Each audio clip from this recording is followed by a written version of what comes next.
Hey, sports fans, welcome to this week's edition of Tahoe Sportsline. We're joined this week with Craig Allen and Bob Morrell. Guys, good to see you. Great to be here, Pete. Always a pleasure. Let's talk about Facebook. Bob? Facebook winners are doing great there. We have Terry at 9-1. She's got a $25 gift certificate to Willard Sports. And Michelle, 8-2, another great record. 2 movie tickets from Hollywood Theaters. Don't forget to get your picks in this week. Facebook.com/Lake Tahoe Television. Those are pretty decent online Facebook picks. They do not pick against the point spread. We, on the other hand, do pick against the point spread.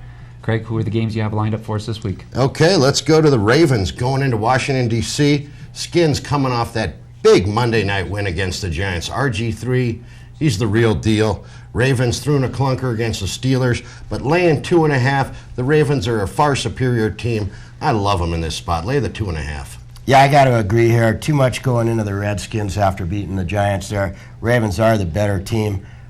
Both teams need this game. I like the Ravens in this spot, though. I think the Redskins will let down. Lay the 2.5, play Baltimore. What are you guys talking about? The Redskins just beat the world champions. Better That's team. Right. And the Ravens, they're pretty beat up. Last time I checked, the injured report, it's a pretty long list. Yep. Suggs is going to be out. Who knows for how long? And RG3 in Washington, D.C., holy cow, put a new national monument up for him. I'll take the Redskins on this one.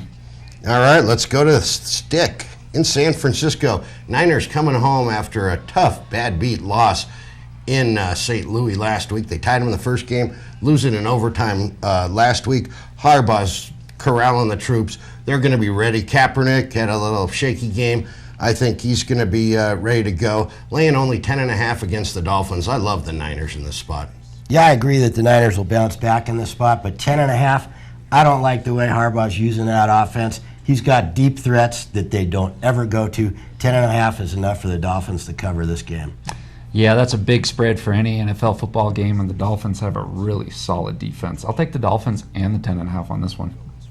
Marquee matchup of the week. Going into Foxborough, the Texans coming in to play the Patriots. This says implications of an AFC championship game written all over it.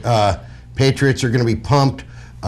Could be for a home field advantage also. I know the Texans have only lost one game. They've won a couple of close ones, but I think Belichick will have his boys ready. And only laying 2.5 at home, I really like the Patriots. I'm going to be at the Lakeside watching that one. Yeah, it'll be a great spot. Come out. If you only watch one game this weekend, this is the one. In the words of John Gruden, I got one word for you in this game. J.J. Watt and the Texans defense. Texans go into Foxborough. There's a new sheriff in town. They come from Houston. Yeah, we'll see about that one. And the rumor is John Gruden going to the Raiders. Already in contract talks. But seriously, this game, Monday night matchup, it's one of the better ones on the schedule. Patriots at home playing the Texans. Boy, I think points are going to be plentiful in this game. Patriots, not that great of a pass defense. Matt Schaub being talked in the MVP list here. This one's going to be a shootout. Could go either way, but I can't root against my team. I got to take the Patriots on this one. Patriots have the veterans, though, and I think the Texans are going to show up and be a little intimidated here going into Foxborough. I don't think anybody's going to intimidate that defense, but very high total on this game. Good luck with this one, folks. All right, we'll come down to Lakeside Inn, give these two guys grief, and that's going to do it for this week's edition of Tahoe Sportsline. Tune on to our Facebook page. We'll see you next week.